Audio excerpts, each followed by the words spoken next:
Hello guys, welcome to Vibeesha vlogs. ഇന്ന് ഞാൻ പറയാൻ പോകുന്നത് ഇന്നത്തെ കാലത്ത് സ്ത്രീകൾ ഏറ്റവും കൂടുതൽ നേരിട്ടുകൊണ്ടിരിക്കുന്ന ഒരു കാര്യമാണ് പീരിയഡ്സ് ഇറഗുലർ ആകുന്നത്. അതിന് പല കാരണങ്ങളും ഉണ്ട് കേട്ടോ. പ്രധാന കാരണമായിട്ട് കണ്ടുവരുന്നത് സ്ത്രീകൾ കാണപ്പെടുന്ന ലൈഫ് സ്റ്റൈൽ ഡിസീസ് ആയിട്ടുള്ള PCOD ആണ് കേട്ടോ. ഹോർമോൺ ഇംബാലൻസും സ്ട്രെസ്സും വ്യായാമമില്ലായ്മയും ഇതിന് കാരണങ്ങളാകുന്നുണ്ട്. ഇതിനൊരു പരിഹാരം എന്നോണം ഞാൻ എൻ്റെ ജീവിതത്തിൽ പ്രാവർത്തികമാക്കിയ ഒരു ടിപ്പാണ് കേട്ടോ നിങ്ങൾക്ക് പറഞ്ഞു തരാൻ പോകുന്നത്. നമ്മുടെ വീട്ടിലുള്ള സാധനങ്ങൾ ഉപയോഗിച്ച് തന്നെ നമുക്കിത് ഉണ്ടാക്കാവുന്നതാണ്. അതിന് വേണ്ടിയിട്ട് ആദ്യം തന്നെ 2 ഗ്ലാസ് വെള്ളമാണ് ഞാനിവിടെ തിളപ്പിക്കാനായിട്ട് വെക്കുന്നത് കേട്ടോ. ഇപ്പോൾ നമ്മൾ ചേർത്തിട്ടുള്ള ഈ 2 ഗ്ലാസ് വെള്ളം 1 ഗ്ലാസ് വെള്ളമായിട്ട് മാറുമ്പോഴാണ് കേട്ടോ ഈ മരുന്ന് ഗുണം ചെയ്യുന്നത്. പിന്നീട് നമ്മൾ ചേർക്കാൻ പോകുന്നത് ഇഞ്ചിയാണ് കേട്ടോ.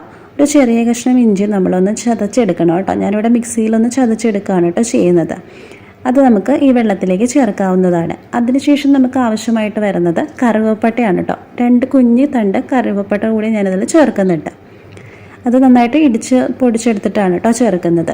ഞാനിവ രണ്ടും മിക്സിയിലാണ് കേട്ടോ പൊടിച്ചെടുത്തിട്ടുള്ളത്. നിങ്ങളുടെ കയ്യിൽ ഇടിയങ്കല്ല് ഉണ്ടെന്നുണ്ടെങ്കിൽ 2ഉം കൂടി ചേർത്തിട്ട് നന്നായിട്ട് ഇടിച്ചെടുക്കാവുന്നതാണ് കേട്ടോ.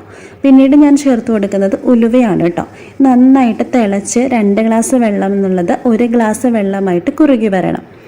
അപ്പോഴാണ് നമ്മുടെ ഈ പാനീയം നമുക്ക് മരുന്നായിട്ട് ഉപയോഗിക്കാൻ പറ്റുന്നത്. ഈ 2 ഗ്ലാസ് വെള്ളം എന്നുള്ളത് 1 ഗ്ലാസ് വെള്ളമായിട്ട് വറ്റി വന്ന ശേഷം നമുക്ക് ഗ്യാസ് ഓഫാക്കിയിട്ട് ഇതൊരു അരിപ്പ വെച്ച് അരിച്ചെടുക്കാവുന്നതാണ്. ഞാൻ ആദ്യം ഉപയോഗിച്ച ഗ്ലാസ് പ്ലാസ്റ്റിക് ആയതുകൊണ്ടാണ് കേട്ടോ ഈ കപ്പിലേക്ക് മാറ്റിയത്. ഇത് നന്നായിട്ട് തണുത്ത ശേഷം കഴിക്കണം എന്ന് ഞാൻ പറയില്ല, നേരിയ ചൂടോടുകൂടി കഴിക്കുന്നത് തന്നെയാണ് കേട്ടോ നല്ലത്. ഈ പാനീയം നമുക്ക് ദിവസത്തിൽ 2 നേരം കഴിക്കാവുന്നതാണ് കേട്ടോ. രാവിലെ ആഹാരത്തിന് മുൻപായിട്ട് വെറും വയറ്റിൽ കഴിക്കാവുന്നതാണ്. പിന്നീട് നമുക്ക് കഴിക്കാവുന്നത് കിടക്കുന്നതിന് മുന്നേ ഭക്ഷണം കഴിച്ചതിന് ശേഷമാണ് കേട്ടോ. ഒരു ദിവസം കൊണ്ട് തന്നെ പീരീഡ്സ് വരുന്നതാണ്.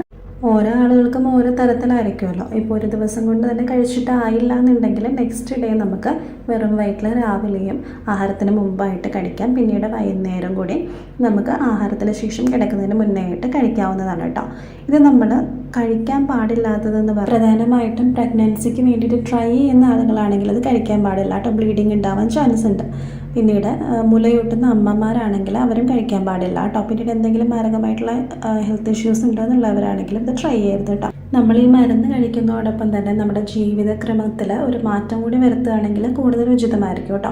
നിങ്ങൾ പറ്റുന്ന വ്യായാമങ്ങൾ നിങ്ങൾ ദിവസേന ചെയ്യാൻ നോക്കുക. പിന്നെ കുറച്ച് ഡയറ്റ് പ്ലാൻസും കൂടി നിങ്ങളുടെ ജീവിതത്തിൽ ഉൾപ്പെടുത്തുകയാണെങ്കിൽ ഈ മരുന്നും കൂടി ചെല്ലുമ്പോൾ നമുക്ക് എല്ലാ മാസവും കൃത്യമായിട്ട് പീരീഡ്സ് വരുന്നതായിരിക്കും കേട്ടോ. അപ്പോൾ വീഡിയോ ഇഷ്ടപ്പെട്ടാൽ ലൈക്ക് ചെയ്യണം കേട്ടോ. പുതിയ വീഡിയോകൾക്കായിട്ട് സബ്സ്ക്രൈബ് ചെയ്യണം. എൻ്റെ വിലയേറിയ കമൻറ്റുകൾ കൂടി രേഖപ്പെടുത്തണം കേട്ടോ.